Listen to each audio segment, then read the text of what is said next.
بسم اللہ الرحمن الرحیم۔ السلام علیکم ورحمۃ اللہ وبرکاتہ۔ میں ہوں آپ کا دوست اور ہوسٹ محمد ندیم احمد، اور آپ دیکھ رہے ہیں نیوز آل ورلڈ۔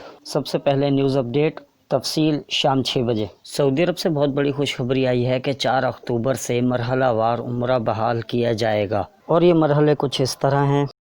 پہلا مرحلہ، شہریوں اور باشندوں کو سلطنت کے اندر سے عمرہ کرنے کی اجازت اتوار 17 صفر 1442 سنہ ہجری سے شروع ہو رہی ہے، جس کی مناسبت سے 4 اکتوبر 2020 کو اس گنجائش کے یعنی 30% 6000 حجاج دن کی شرح سے جو گرینڈ مسجد کے صحن کے احتیاطی اقدامات کو مد نظر رکھتے ہیں۔ دوسرا مرحلہ، احتیاطی تدابیر کو مد نظر رکھتے ہوئے اہلیت کی 75% یعنی 15000 حجاج دن 40000 نمازی دن کی شرح سے 18 اکتوبر 2020 کو یکم ربیع الاول 1442 سنہ ہجری سے شروع ہونے والے مملکت کے اندر سے شہریوں اور باشندوں کے لیے عمرہ کرنے جانے اور دعائیں کرنے کی اجازت۔ تیسری سطح، یکم نومبر 2020 بروز اتوار 15 ربیع الاول 1442 سنہ ہجری سے شروع ہونے والے شہریوں اور مملکت کے اندر اور باہر سے شہریوں اور باشندوں کے لیے عمرہ کرنے جانے اور دعائیں کرنے کی اجازت۔ کورونا کی وبائی بیماری کے خاتمے یا خطرہ کے لاپتہ ہونے کے باضابطہ اعلان تک، اور یہ کہ 100% یعنی 20000 حجاج دن 1000 نمازی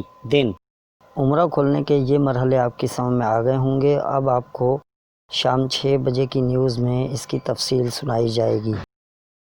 دیکھتے رہیے نیوز آل ورلڈ۔ مجھے اجازت دیجیے۔ السلام علیکم ورحمۃ اللہ وبرکاتہ۔